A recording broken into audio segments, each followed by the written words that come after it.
Okay, so we'll get started and other folks will trickle in and this is going to be amazing. So welcome everyone to the very first CTSJ law school session. We have three very decorated guests with us today who are going to share their experiences about getting into law school, about thriving in law school, and what you can do with a JD after, especially as it applies to social justice, but also other issues.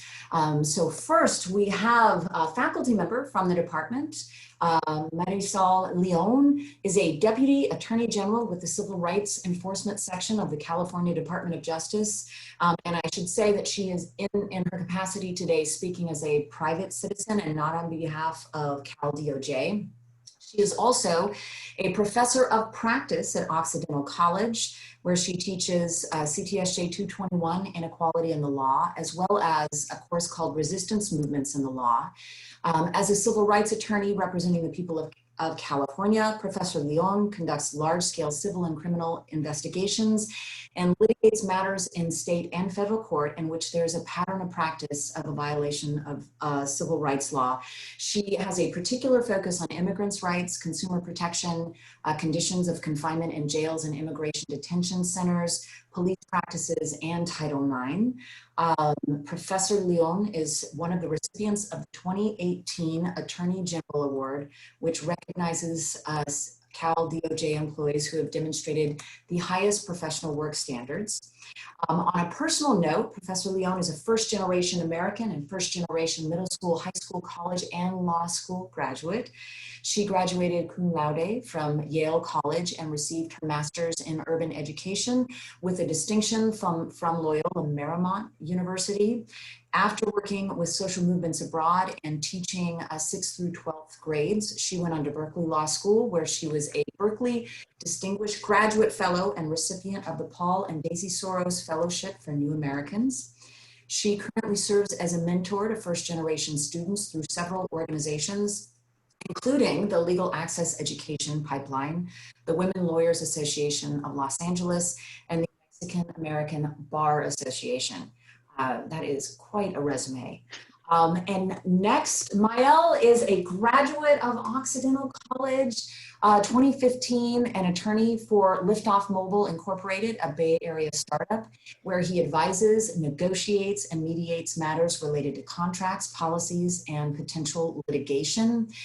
After graduating from Occidental College in 2015, he taught high school science to underserved students in Seattle, where he and his students were not being served by the justice system. He saw this problem and he chose to become an advocate for the children and the families in the school, or so he thought. Myell graduated from UC Hastings College of Law this past May, and during his time at UC Hastings, he served as the student body president of the law school. He conducted research on the accessibility of law school for trans students, and he has an article that's pending publication. He also served as the executive editor for the Hastings Environmental Law Journal. And last, but certainly not least, Catherine DeVar is a trial attorney, also a graduate of Occidental College. She is a trial attorney for the criminal section of the Civil Rights Division at the Department of Justice. And another disclaimer, Catherine is not speaking on behalf of the Civil Rights Division or the Department of Justice. She is speaking as a private citizen today. She graduated Phi Beta Kappa from Occidental College in 2010. While at Oxy, she participated in campaign semester, where she worked on the 2008 presidential campaign for Barack Obama, as well as the Oxy at the UN program, and she interned for the U.S. State's Attorney's Office in Los Angeles. Catherine attended law school at UC Berkeley School of Law, Bolt Hall, and she graduated in 2015. While in law school, she was a member of the Moot Court team, the Berkeley Journal of Criminal Law, and the Juvenile Hall Outreach Program, among other programs. And during her first summer, she was a law clerk at the United States Attorney's Office in San Francisco. During her second summer, she was a summer associate at a plaintiff's side litigation firm specializing in civil rights related work. And after law school, Catherine clerked for the Federal District Court Judge Edward Davila in the Northern District of California, after which she applied to the Civil Rights Division through the Honors Program and began working with the division in 2017. In her current role as a trial attorney, she travels around the country investigating and prosecuting criminal civil rights violations, which include hate crimes, color of law, and police misconduct cases, and cases involving the criminal interference with access to reproductive health care facilities. So again, just want to reiterate that Professor Leone and Catherine DeBar are participating in this panel of their own personal capacity and not as representatives of Cal DOJ or the DOJ. Neither of them can answer questions about specific politics or political cases, so just keep that in mind. So let's get started. The format for today, I've got 3 quick questions for our panelists, and then we'll open it up because I know we want to leave a lot of time for student questions. Let's start with you, Professor Leone. If you could tell us about your path to law school and why you chose this as a professional path. Sure. For my students who are on, I see you, this is going to sound redundant. You've already heard the story, but I actually took a very nonlinear path to the law. I didn't grow up thinking about becoming an attorney. There weren't any attorneys in my family or around me. And I actually wanted to become a journalist and focus on writing about social movements. And when I was in Brazil doing research on the movement of landless rural workers, I ended up thinking about education as a real possibility. So definitely be flexible with your goals. You never know where they're going to take you. So I was in Brazil doing research, thinking I was going to end up writing a feature story on this social movement. And that then took me to getting informal teaching experience in Chiapas in Mexico. So after college, I ended up moving to Mexico, working with social movements down there, but also trying to figure out how to make complex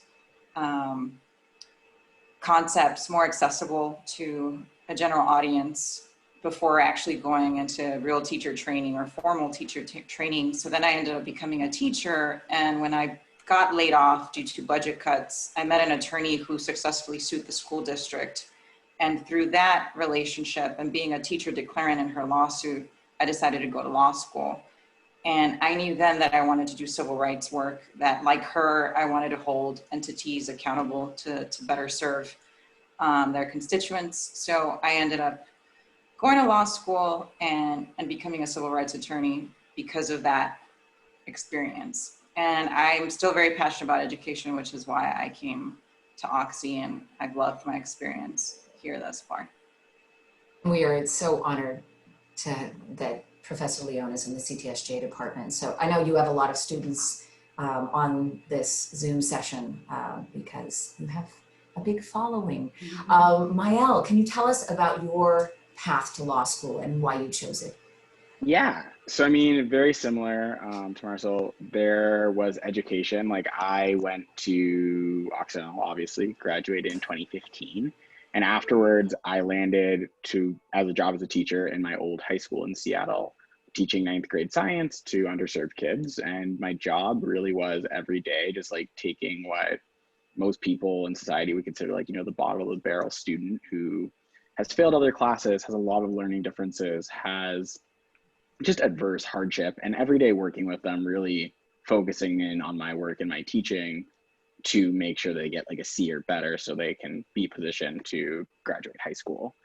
And as I did that work for 2 years with another Oxy alum, it was really just draining. And I saw that my idea of going into a high school and going into the education system as like the way to solve problems and solve systemic inequality really wasn't cutting it. And students were leaving the school every day and going back into environments where there was just so much different types of violence or just different problems that I had no ability to control when they were inside the school, right?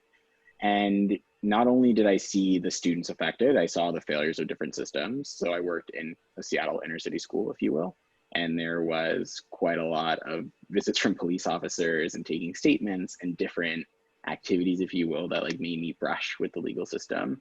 And during that time, I really saw like this system really wasn't built for students that look like me and students that even had very different experiences than I did.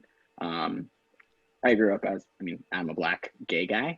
And so school for me was really difficult in its own ways, but suffering from like income inequality in a very very economically undiverse city was really, really hard. And seeing the students have that in the time of Amazon and Microsoft really drove me to go to law school, and really said, I need to go help the kids, help the people in education, and try to be an advocate on the outside of the schoolhouse like I was on the inside. And while I was in law school, I did a lot of family law stuff. I went and I studied in Europe. I won a fellowship to be the United States representative for the International Academy of Family Lawyers to learn law in different countries. So I flew to Jersey, which is an island off of England, and I studied there for a summer. And I just saw that family law was really amazing and really great. But I also saw that what I loved about it was not so much helping the families and the children, but the different types of solutions I could create. And through law school, while I was there, I explored that more, and I discovered something called alternative dispute resolution.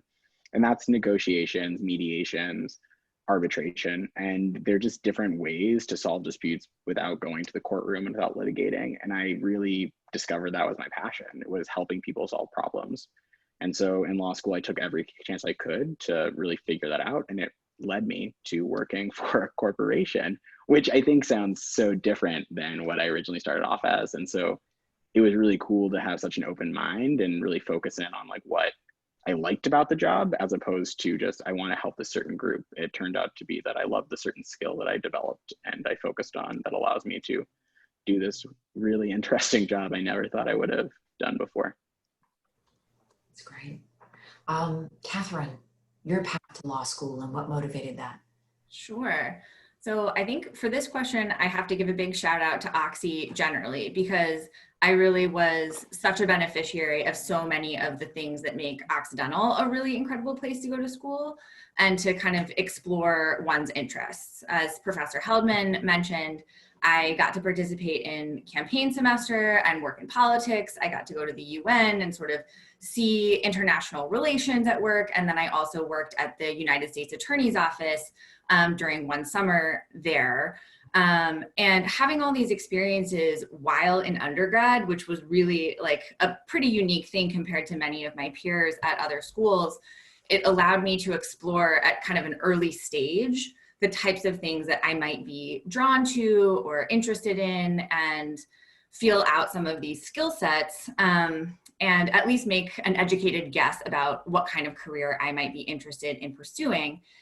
And I loved each of those experiences in their own way. But for me, what stood out about a legal career, I think, was the direct and immediate impact that certain types of lawyers or certain cases can have on individuals and on communities or on laws and policies and systems in this country that I just didn't feel such a tangible connection to when working in a political field or on a political campaign or in sort of this giant symbolic but very meaningful entity that explores international relations dynamics. So, you know, as a young idealistic 20-year-old graduating from Occidental, I felt like a legal career would empower me to create a change that I wanted to see. I wanted the justice system to be about justice. I had a very personal family experience with the justice system that I did not feel like played out in a way that embodied what I would hope that the criminal justice system would do for both the people that they are seeking to vindicate, the victims of crimes, but also the defendants who deserve to be treated with dignity and respect. And I felt like a job in that field kind of would put me in a unique position to hold people in positions of power accountable when they misuse that power or oppress others and communities. And so to that end, I was particularly drawn to my specific job, that is working as a federal prosecutor with the Civil Rights Division, because that really fit that intersection for me. Wonderful, thank you all. I'm gonna combine the second and third questions into advice you wanna give for getting into law school and thriving in law school, and then also what you can do with that degree afterwards, so we can get into student questions a little bit quicker. So starting with you, Professor Leon, what advice do you have for getting into law school, thriving in law school, and then what to do with the degree afterward? Very difficult questions, but let me see First question that I'll try to address quickly is getting into law school. I think most of you, not all of you, already know that it doesn't matter what you decide to major in undergrad.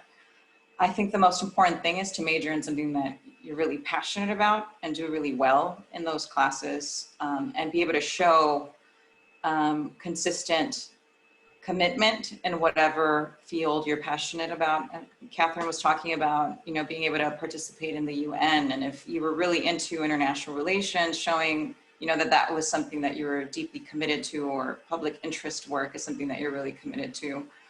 I didn't go to law school straight out of college. I worked, and a lot of my peers worked for several years before going to law school. I know a lot of Oxy students wonder if that's a good idea or not. I think it's a very individual question. I personally believe I made the right choice for myself. I wouldn't be doing the kind of work that I'm doing now, and I wouldn't be as good at it if I had not done human rights work abroad for a year and taught for years between college and law school. I would have never discovered my passion for teaching. I wouldn't be at Oxy. I wouldn't be teaching the classes that I'm teaching. So I think it's a very individual question in terms of trying to figure out if there are other things you're passionate about that might make sense for you to pursue between college and law school. Because once you go to law school, it's going to be much more difficult after that to sort of, you know, take a year off and go abroad, or explore your passion for journalism or your passion for, you know, teaching if you haven't been trained. A lot of it having to do with debt, you know, and your debt impacting your mobility in terms of being able to, you know, pick up and leave. So, you know, for those of you that are trying to figure out, you know, what you're passionate about, because you're passionate about multiple things, I would highly recommend exploring other things and leaving the law as like a, you know, second thing that you pursue or third thing you pursue. But if you know that that's absolutely what you want to be doing and you want to be doing it now, then I think it makes a lot of sense to just go straight to law school. In terms of what you can do with your law degree, I think, I mean, just the three of us have done very different things. Catherine and I do very similar things, but I do them for the state of California and she does them for the federal government. But, you know, you could do transactional work, alternative dispute resolution, as we heard already. You can become a legal academic if you're really passionate about teaching and the law. You could become a law professor at a law school, or you can teach undergrads like I do.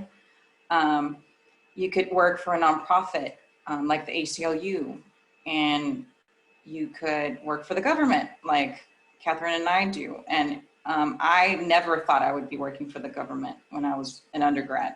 It wasn't on my radar until I found out about the Attorney General Honors Program and the fact that the California DOJ does have this civil rights section that does affirmative work on behalf of the Attorney General related to a wide variety of civil rights issues.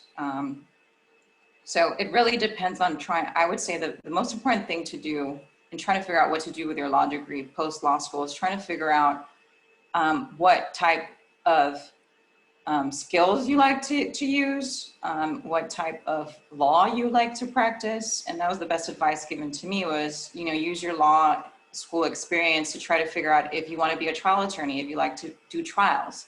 If you don't like to do trials, figure out, you know, if you like litigation.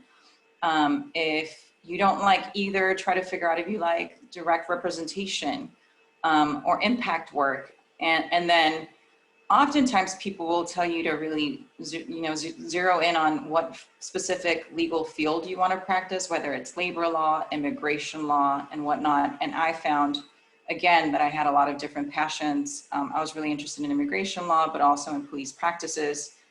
So civil rights work more generally was what I really wanted to get into. And I knew that I wouldn't get bored of practicing one thing over and over again. But as Catherine will tell you, becoming a civil rights attorney really early in your career is really difficult. So oftentimes it's just expected that you'll transition from one job to the next, especially now. I think you see less and less attorneys staying in one place for long periods of time. So there's a lot more, you see a lot more younger attorneys doing an equal justice fellowship at the ACLU for a couple of years, then moving to another nonprofit, then maybe doing private work, then maybe doing government work. So I think there's a lot of options for what you can do with a legal degree.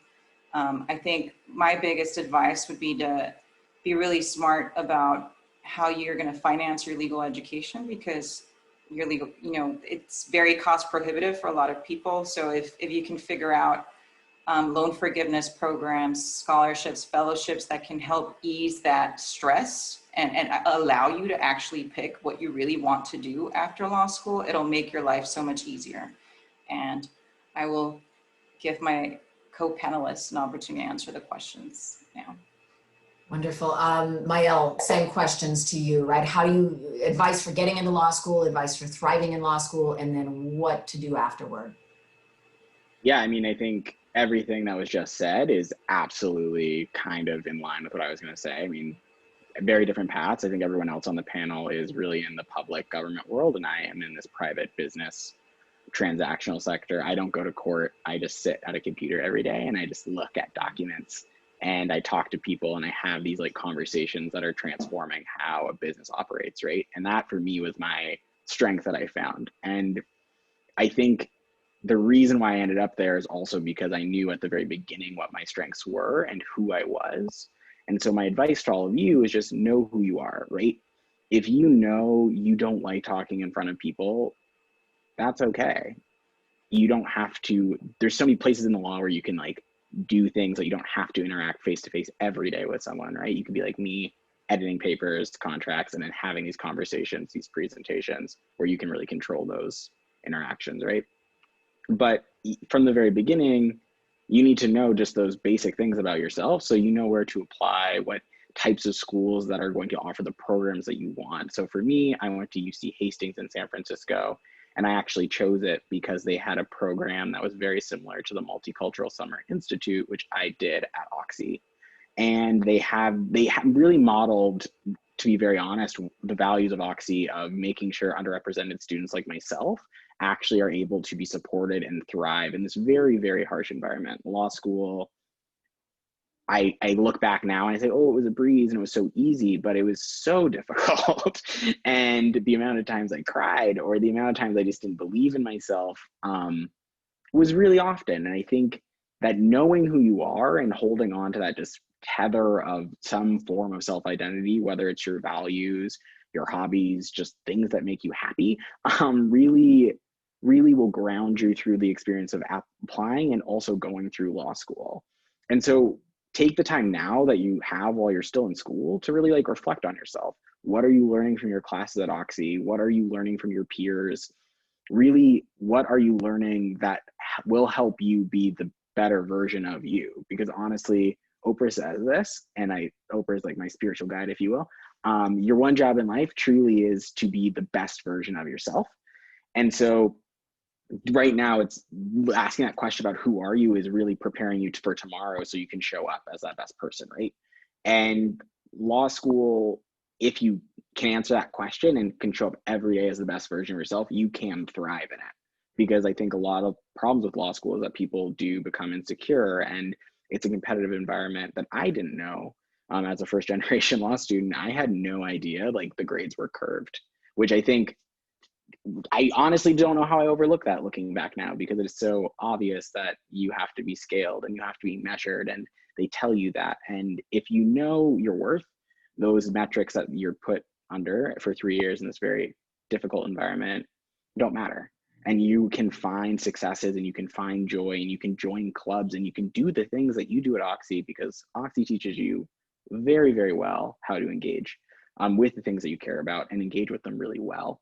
And I think that's a skill that most people who actually go to law school don't have. And I think that what gives a lot of Oxy students, my friends who are other attorneys who are in law school, find that time and time again, from whether it's Harvard, whether it's Berkeley, no matter where you go, they are always exceeding their peers because they know how to balance their lives. They know who they are, and they really carry those values with them in the work that they do. So answer that question for yourself, know that question for you right now, and you will be amazing at law school no matter where you end up, and also in your career. And I think at the very end, like, because you know who you are, you can do anything. At the end of the day, like, if I don't want to be an attorney, I still have this JD, I still have all of my knowledge, and it's really marketable. I could pivot into sales if I wanted to. I would never, but like, I think it's just a really wonderful gift to have this critical eye that I think that you're all honing now if you're working in CTSJ, to like really add the little cap and like the little cherry on top, because the legal education just gives you just gives you that little something that really, I think, makes you so marketable to anything. And people really just respect you in a way that I never felt respected as a teacher, even though I think being a teacher is probably more of a, you know, a more important job, right? I think that this degree can open so many doors for you, regardless of if you actually want to be walking in the courtroom or a business room. So really limits your own imagination when it comes to what you can do after law school, in my personal opinion. Myell, thank you for saying how exceptional Oxy students are, because I do say this all the time, and I feel, I mean, not to puff up egos, but yeah, it's an incredible group of people. And it's like making me teary to see you and Catherine. We decided we're just gonna, you know, start our own class again. Just go back to the way it used to be 10 years ago, 5 years ago. Myell and Catherine were incredible students, just like the folks in this group. So Catherine, what advice do you have for folks to get into law school, thrive in law school, and what to do after? Sure. So, I mean, getting into law school is a terrible process, just to like set expectations. Like, the LSAT sucks. It's a stupid, terrible test, and yet it matters a lot. So you're going to feel all this pressure around it. It's just an inevitably stressful time. So I feel like that expectation is an important one to have going into it. That said, a lot of people also say that about law school. And I will tell you that I actually really enjoyed my law school experience. So, you know, take that for what it's worth. I found when I was applying to law school that I did not feel like I had very many tangible pieces of advice. So in thinking about this question, I tried to actually think through what might be specific useful things that I could share with you all. I very much echo everything that Marisol and Myell shared about sort of personal reflection and thinking about yourself. And I definitely think that all of that is very important. Other than sort of doing your best to get a good LSAT score, which is in everyone's mind. No one wants to talk about that, especially when we're talking about social justice. Everyone wants to be like, screw that test. But like, you know, it is important, and it's unfortunately a piece of this process. So other than that, I'd say, like others have shared, truly think about why it is you want to be there and what you want to do with that education, and why the school that you are applying to helps you advance that particular objective. So many law schools are very similar, but they each school may have different programs. They might have different clinics. They also may have different personalities or things that the school will emphasize or build up or support or connect you to. And so to the extent that you can think about that when selecting those schools, I found that was helpful for me. They use I think a lot of schools these days still use like the Common App, but they also have like application addendums that allow you to fill in sort of more specific information. So to the extent you can connect yourself to that school or program and find ways to differentiate yourself by way of sharing what it is you are drawn to about a particular school, to the extent that exists, I think that is helpful. And I think it's one of the reasons that I was both drawn to and somehow was lucky enough to get into Berkeley. Like, I felt like a specific connection to that school. And there were things about the programs that were offered that I was able to talk about and share. I think Marisol mentioned sort of the issue of taking time off between law school. And I agree, it is a very personal choice. If I were to make a recommendation, it would be to take some time off if you can. I also took some time off, and I think that it is very beneficial, even if you do know that you want to go to law school and that you know why you want to be there. And the reason is, I think it helps you sort of take a minute to be in the real world. And when you're then in law school, again, sort of like grappling with these amorphous concepts and theory, it allows you to sort of reconnect to the reasons that you want to be there with some grounding in the real world, even and especially perhaps if it is completely unrelated to the legal profession. Like even if you just spend the year traveling, I actually recommend taking that year off because I think it's a good way to kind of clear your head, reset, and come into law school, which is a very heady place, more grounded. And I think as for the essays, I guess I would say try and find like a personal experience that is meaningful to you and helps showcase some part of who you are as a person and not just why it is you want to go to law school. You know, people like to talk about, I'm so good at arguing. Everyone's been telling me that I should be a lawyer since the time I was little. Like, that's all fine and good, but like, truly, if you can find something that is more personal about you, you don't have to have some crazy intense experience, but like, find some reason that you are doing what it is you want to do and connect that and show that in your essays, because I think that will help set you apart from other applicants.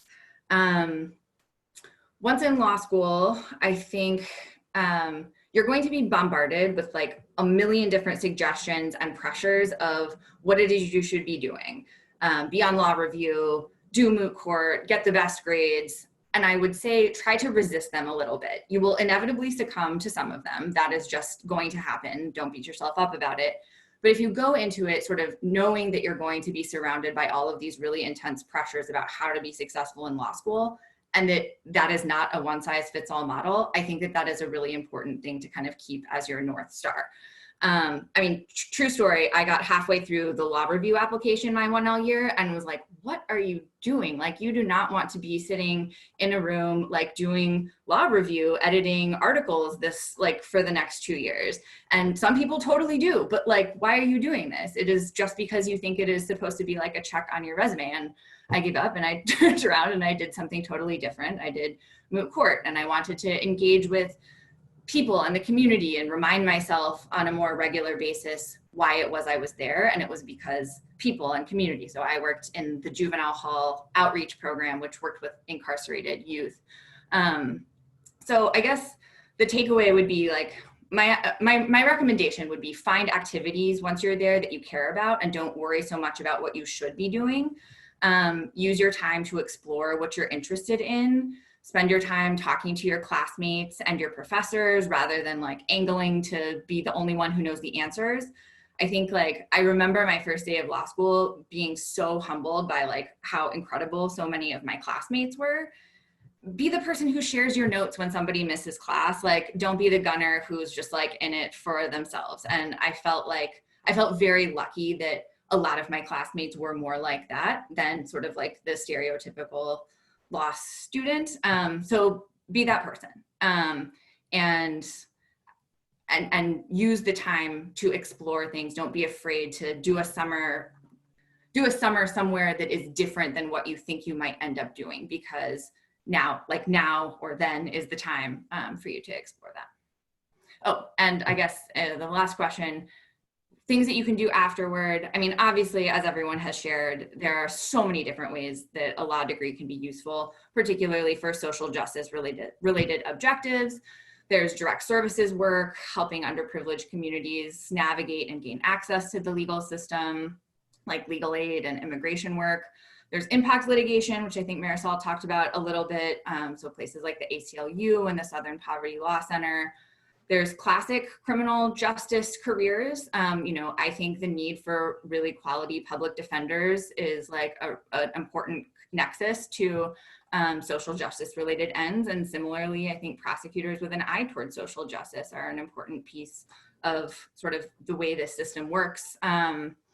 And I also think, right now in particular, there are social justice nexes with almost every type of industry. So, my partner works in energy justice related work and it's kind of about, it grapples with issues of climate change and works to ensure that marginalized populations are both protected and represented in this transition to what is hopefully more renewable energy and better work around climate change. So I think there really is no end to the types of careers that you can explore. And as Myell mentioned, even just having a law degree will open certain doors in professions, even if you decide you don't want to be a lawyer. So all of those things, I have certainly been the beneficiary of speaking with people in a variety of different fields in order to kind of explore my own path. And I'm always willing to do that. So to the extent any of you want to chat, or it would be helpful to talk through some of those things, I'm always around. Professor Heldman can connect you. Oh, thank you, Catherine. Okay, so we have 20 minutes for questions, plenty of time. Don't be shy. You can put questions for all three of our guests, or for one or two in the chat, or you can raise your hand. I know a number of you are in the early stages of thinking about law school, and some of you are further along and are probably graduating soon. I see some of the names here. So questions for our panel. Drew Sampson asks, when studying for the LSAT, did you take a course? Which course? Also, do law schools take all of your scores? I will start, since my information is probably more outdated than the other two panelists will share. I definitely took a course, and for those of you who are listening in or here today with us, who come from underserved communities, or you're the first person in your family to go to law school or thinking about law school, if you come from underrepresented backgrounds, there are a couple of organizations that I would highly recommend you look into that actually help you walk through your law school application and pay for Lsat Prep classes, which is what I did. I applied to the UCLA Law Fellows program, and I have no connection to UCLA. You don't have to go to UCLA, you don't have to go to UCLA Law, but they have this incredible program where they set you up with a mentor, they pay for your Lsat Prep class, they help you develop a list of law schools that you're going to apply to. They help you pay for the law school applications because each one costs money. They help you develop your personal statement, your diversity statement. So they're amazing orgs. So the UCLA Law Fellows program is one of them, and LEAP, Legal Education Access Pipeline, is another one of those programs that help you get Lsat Prep. I believe my class was called Blueprint or something like that. I don't know if they still do that anymore. And I took it twice, and they look at both of your scores. And I will say that as much pressure as is placed on your LSAT score, I firmly believe that your entire application package is incredibly important, because my LSAT score was not stellar, but I had a stellar GPA and a stellar resume and stellar recommendation letters. So don't let the LSAT be the thing that makes you feel, really intimidated, or like it's going to make or break your application, because it certainly didn't make or break mine.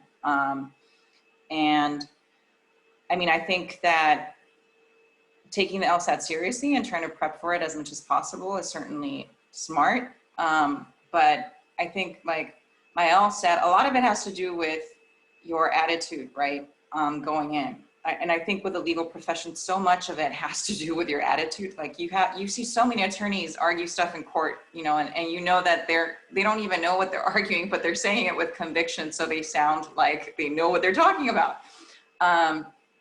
So with your LSAT prep, I would say one of the most important things is obviously take a prep course, but go in there with a positive attitude the day that you take the exam. Just like when you take the bar exam, you have to go in there with a positive attitude. Just like when you take your exams for law school, you don't get graded for midterms and for attendance in law school. Most of the time, people don't even know if you show up or not unless your professor cold calls you that day and you're nowhere to be found. But if you go in there having a positive attitude, knowing that you tried your best, that you studied as much as you possibly could have, that that you studied smart, not hard, you know, that you didn't reinvent the wheel and you talked to people about how to best study for certain exams and whatnot. You position yourself in a much better place than someone who goes in there feeling defeated or really intimidated or like, you know, like, why am I bothering with this? I know I'm gonna fail this test. I would say with the LSAT, attitude and prep is probably the most important. And Myell, I saw you nodding your head as well. Do you want to respond to that? Yeah. So, I mean, I'm the most recent law person here. And so now, in addition to LSATs, they accept the GRE scores. Oh no, plot twist. It's very new. But I'm friends with an admissions officer at our school, and he really says, like, not to push the LSAT, but I mean, law schools generally prefer the LSAT just because it's something that they know. The GRE is something that's new and they'll accept, but my understanding is if you take either one, they're going to take all your scores. So law school and like the legal profession generally is pretty elitist. And so they really want to be able to weed people out at this one checkpoint. And there's plenty of other points where they can weed you out, but I mean, like, the scores sadly do matter to a point. I believe also that your application should be holistic. I am not the best example of what studying for the LSAT should have been. I took a course in Seattle, it was really local, so I didn't do one of those, you know, cookie cutter box programs they offer that are all really great actually. And I think there's just so many. I think picking any of them will be okay. So if you find, you know, Blueprint versus Kaplan versus Barbary versus, you know, all these other different things, they all will work because they all are still in existence, right? So they all generally will work. It really is about knowing what your learning style is and finding the program that matches that for you. But that being said, like, just go in with a really positive mindset, and really more not so much in the tests, but actually in the studying, I think was something that I wish I did more, because I was doing it while I was working. I was doing it with no one else really there to help me. I had no real system to study, and it really ended up giving me a very bad LSAT score that all the statistics that the law school admissions council website said you shouldn't go to the law school, and all the schools that I got into it just said I would have been rejected. And I think I'm a testament to saying, like, yes, the numbers are important, but they are not the whole picture. And I think in Oxy education, specifically a CTSJ education, really makes you stand out and gives you a leg up personally. Just because, like, we're all engaged in different things, and this major is so different and it's so unique that law schools recognize, like, oh, this major and this school has a very good reputation. So this number, we don't have to rely on it so much, because liberal arts schools generally across the board are seen as, I don't want to say better, but this is the word from the admissions officer, better than like these like state schools who have bigger brand names, more money, but not necessarily bringing the same quality of students.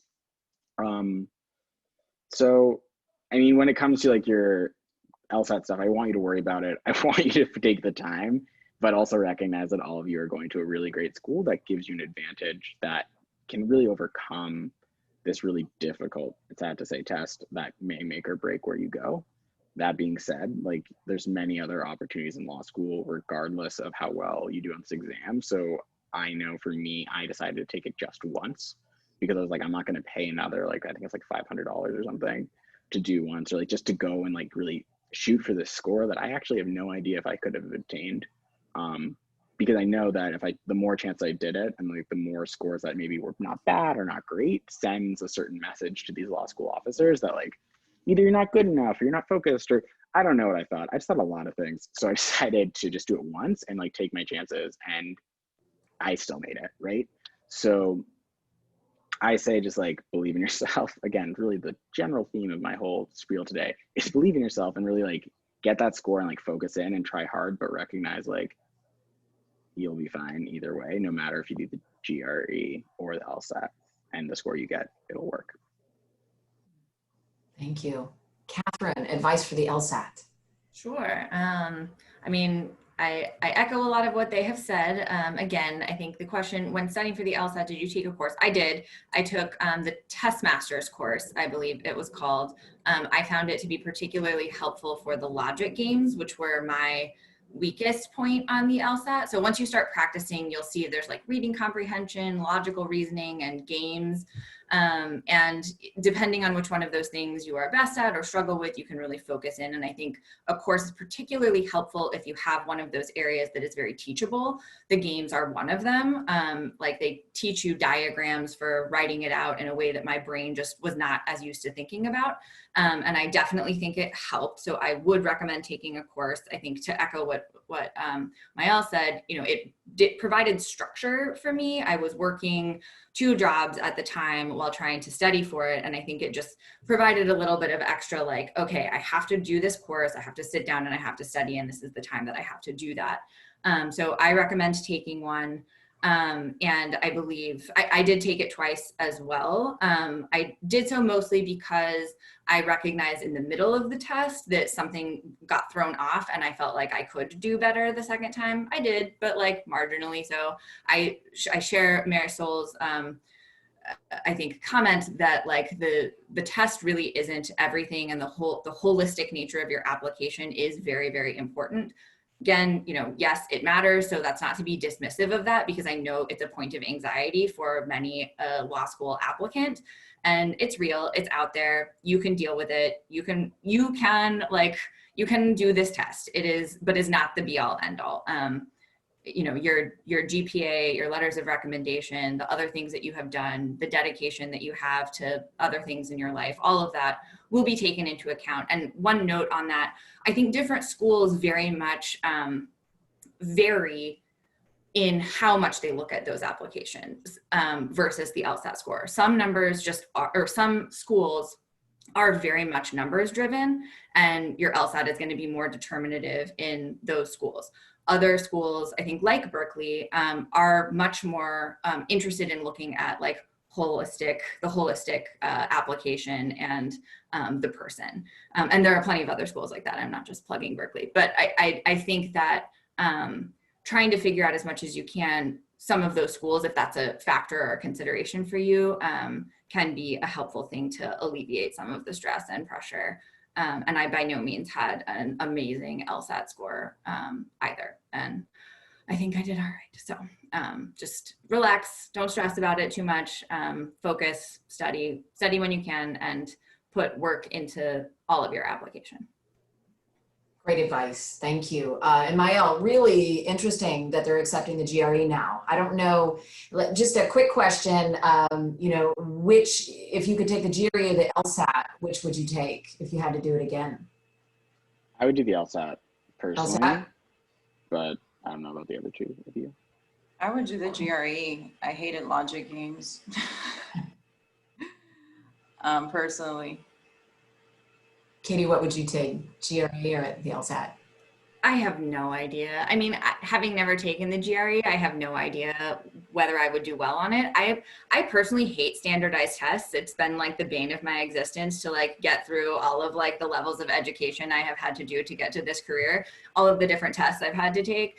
I am not an innately good test taker. There are people who it is just like a skill that they have. I have to really work hard for it and learn it.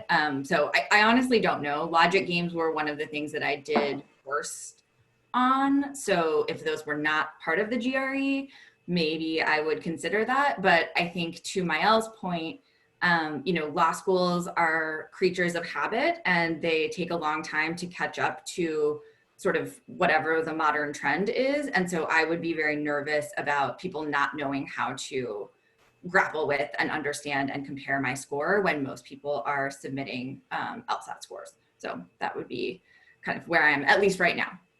That's a really good point. And there's one logic section on the GRE. You can't escape the logic sections, although a lot less in the LSAT. And Drew says, thank you so much. You are all making me feel better as I'm trying to pick a course. I was scared, but now I feel a bit more confident. Yes.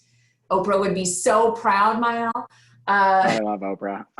She's great. She's great. She is. Time for one more question. Hi, can I ask one? Hi, Gwen. Hi. Thank you all for coming so much. I really appreciate it. I'm really new to like thinking about law school. I haven't. I also like don't really have any information about it.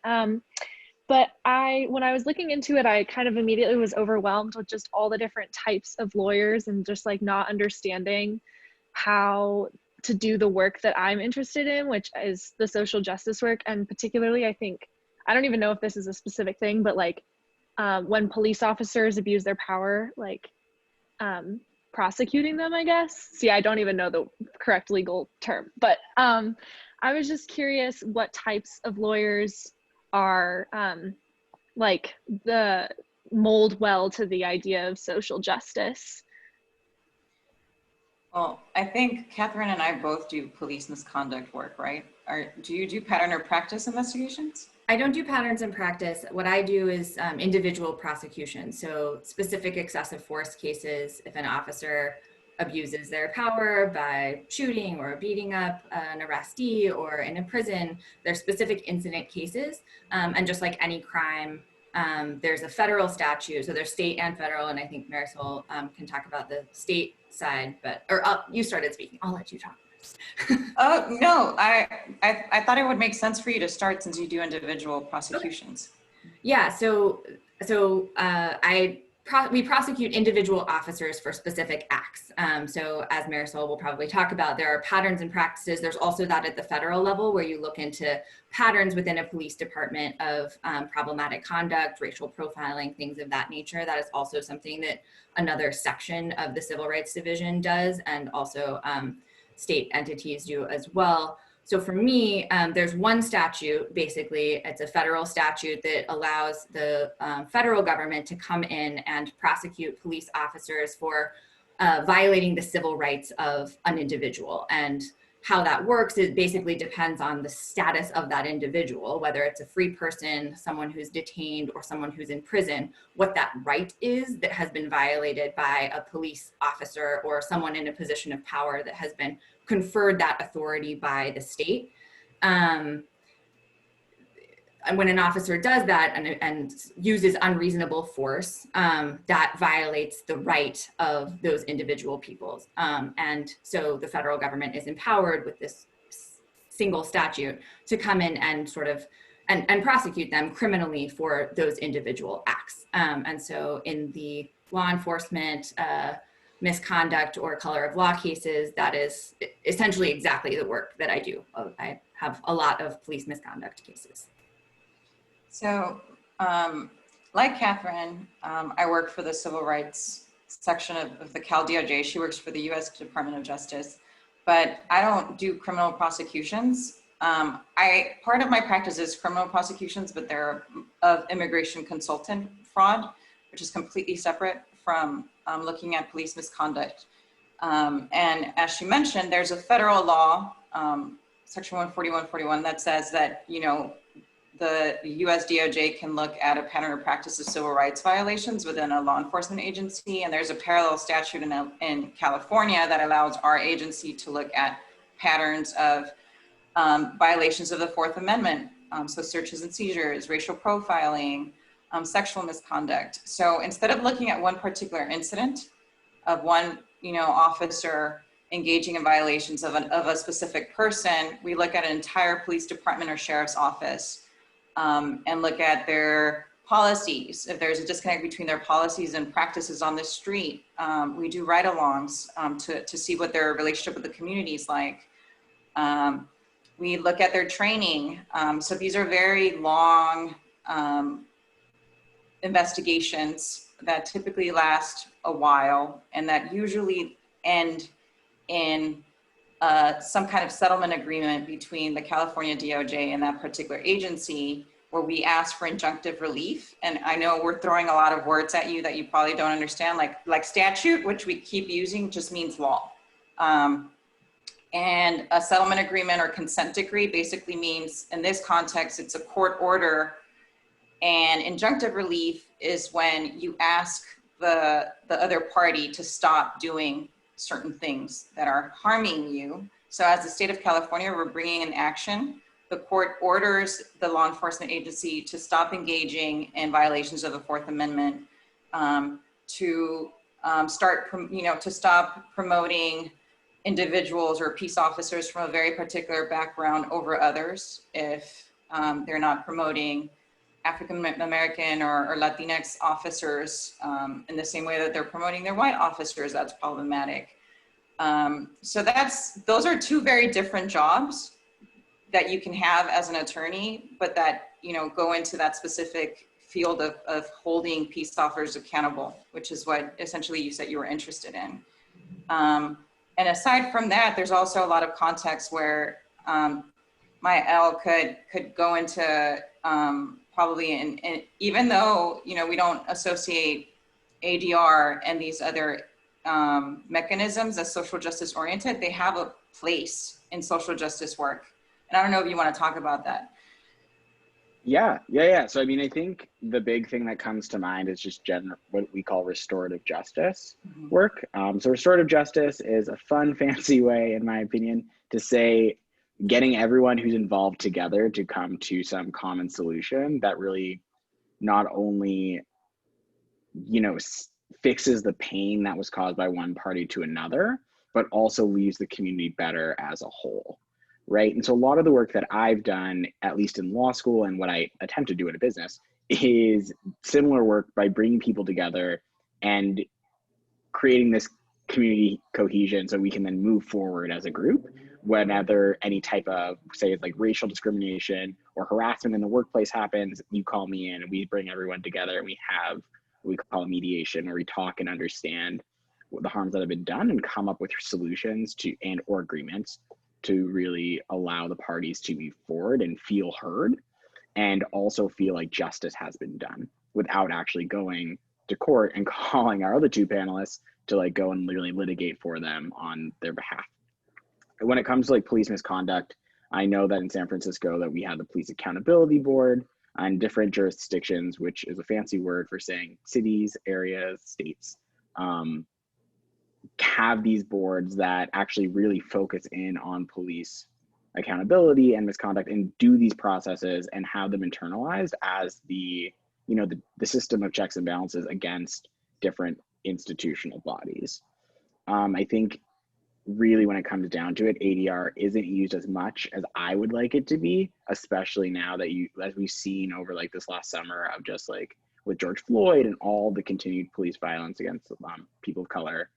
I do think there is a really serious conversation that's happening about restorative justice and its places.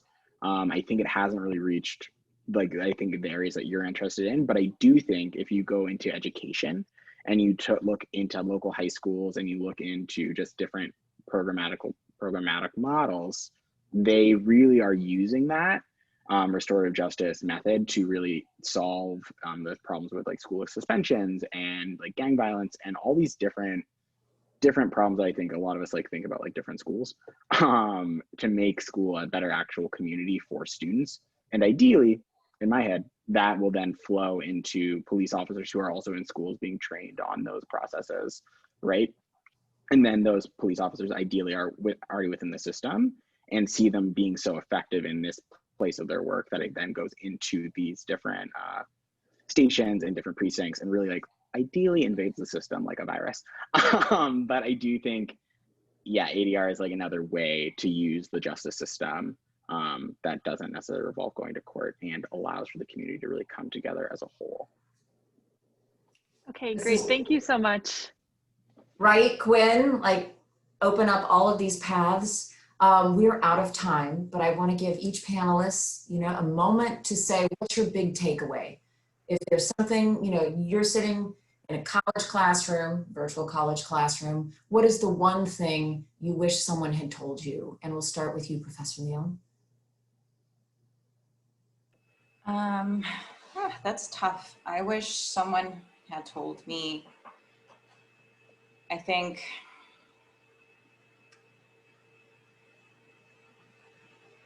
you know, Catherine mentioned like tangible pieces of advice, and I think that's important. And I wish someone had told me that after law school, you have this summer during which you're going to be studying for the bar exam after you've already exhausted your student loans. And a lot of students get stuck taking out private loans to pay for that summer because they can't work and take the bar and whatnot. I wish that people would have told me that that was going to be the case, so that I could plan ahead. I know a lot of people took out more student loans with lower interest rates instead of taking out those private loans. And for me, you know, financing my legal education was like my top one priority. And I ended up going, you know, I made all of my decisions based on what school gave me the most best financial aid package, because I didn't want to, I knew that, you know, my parents were going to be able to help me out, and I knew that I was going to have to finance it by myself. So I think that as a college student, you know, having more information about how much it was going to cost, what were the resources, financial resources out there, how I could better plan to finance taking the bar exam and all of that would have been really helpful for me, given that that was my priority. Great advice. Thank you. Myell? I just want to say second, the financial advice. I think finances for me still is a struggle. I'm like now emerging from all this education. I'm stepping back and I see the damage I've done to my credit score and just like to my just general well-being for the next few years. And that's okay. It's all manageable because I have the law degree, which is great. But another piece of advice that I think that is really important that I didn't think I took as seriously until I went to law school was the idea that your connections get you somewhere. And so the idea of networking to me was preached a lot at Oxy. I remember the career office was always sending me like emails, and they were really fun flyers, and it was just like really overwhelming. And I just didn't ever go to these things because I thought I don't know what I want to do. I don't know how I'm going to use it. When I show up, I just feel I don't want to be awkward and uncomfortable because no one likes that when you meet a stranger and you don't know what to talk about. And I just like really avoided it. And I think if I knew then all of the opportunities that I missed out on because I didn't go to these things to meet that one person who could have really invested in you, because it only takes one person to really invest in you and like lift you up and allow you into spaces that you yourself cannot get into, I would have gone a lot more. And I think because of my time in law school, I learned that skill, and I mean it was a stunted moment, but I luckily was able to use it and arrive at the place that I am the way that I did because I had those networks and, you know, those great support systems. And I would really encourage you all just to do that now. And that doesn't mean just go to like, you know, the career office events. It also means like, look at everyone in this chat room, look at all of us who are like speaking today. We are new resources for you to connect with because we're here because we want to be, right? Like I'm talking to all of you because I adamantly love Oxy. I love Professor Heldman. You know, like I like literally bleed school colors, but like I do really care about students and I want to help anyone who really wants to get to where I'm at and help them go beyond what they think. But I also think too, like your peers are also like that. Your best friend in college is going to be an amazing person 7-10 years out, and you're going to want to know them. So like make sure you maintain those friendships and relationships you have now in college because they truly will help get you other places, because I got my job actually from my friend in college who is now my roommate, right? With Oxy is everywhere and it will really percolate in your life in very unique ways. And so maintaining and fostering those relationships at the bare minimum, if not with professionals who are already off in the world, with your peers, will put you just such a leg up in like throughout your 20s and your 30s and beyond. So stay friends with everyone. That's amazing advice. And if you would like to contact any of the panelists or all three of the panelists, well, okay, so Professor Leon, you probably can find her email, but if you want to contact Myell or Catherine, let me know and I will certainly connect you. And thank you so much for that generous offer to support the next generation of law students. And Catherine, you have the last word. Well, Myell really stole my piece of advice because that was definitely going to be what I wanted to share, which is take the time to meet and talk to people. And it doesn't have to be like fake schmoozy meet and greets. Truly, I would not be where I am today were it not for people like Professor Heldman and many, many people who I didn't even know, but cold called or emailed just to ask for advice about all of these different processes. So getting into law school, once in law school, what to do for my summer, my summer programs. And then after that, getting a clerkship. That's like a whole different process. I'm happy to talk with people about it's a whole thing in law school. If you want to talk about it, we can talk about it another time. And then the honors program, which is sort of this strangely weird elite way of like new attorneys coming into the Department of Justice. It's sort of the only way that entry level people get into the federal Department of Justice, and I believe the state Department of Justice. And so that's a whole different application process. At every step in that process, I reached out to alumni of my school, people who had clerked for the same judge, and people are very generous with their time. We all are where we are because people before us have done that for us. So we will do it for you. People will do it for you. Don't be afraid to ask for that. And take the time. I think I said, earlier in my advice about law school, talk to your peers, spend time with your professors, go to office hours. Those connections with professors who know you, both at Oxy and in law school, are, I think, more important than your grades. Everybody makes a big to-do about law school grades, but I truly believe that I got my clerkship, I got into the honors program because of the professors and the people that I met and made connections with along the way, not in some forced situation, but because, you get to know someone and you develop a relationship of mutual respect. I would not have gotten into law school were it not for Professor Heldman. Those kinds of things really do matter, and it matters so much more than the grade that you get in contracts or, a couple points on your LSAT score. So take that time, know that it matters. It isn't just sort of fake, and we'll be there. But because Myell said that, basically, I think the other piece of advice would be sure you want to go, which is maybe like a sad way to end a talk about law school. But we've talked a lot about how great a law degree is and how many doors it can open for you, even if you choose not to be a lawyer. But there are a lot of really amazing careers that you can have without having a law degree. And so, and that are law adjacent, and that touch a lot of the same issues. And because of the expense and the drain on your life and time and everything that law school is, I would say, and one of the reasons I suggest taking some time off is I do think that really thinking through why it is you want to go, and why you believe it will be helpful, and maybe choosing not to if you don't know that you want to go, can also be a really important thing to do. I am in a very law-centered career, and I'm glad that I went. My partner doesn't really use his law degree that much. I think it's helpful to him, but he does work that does not require a law degree. And so I think thinking about that is something that you all should do before sitting down and stressing yourself out with the LSAT and the bar exam and the 3 years of law school. Goodness, such good advice. Wow. Thank you, all three of you. Thank you so much for your time and for your wisdom. And Myell and Katie, I love you both so much. It is just seeing you thrive. I know that's totally informal, but just, and that you're passing it on to the Oxy community. Everyone's saying thank you so much. Can we unmute and do a little snapping and a little clapping, a little snapping? Oh my gosh. Thank you. Thank you. We'll be in contact. I'm sure you'll hear from lots of folks, but thank you for your time and have a wonderful evening. Of course. Thank you. Thank you. Bye, everyone. Thank you.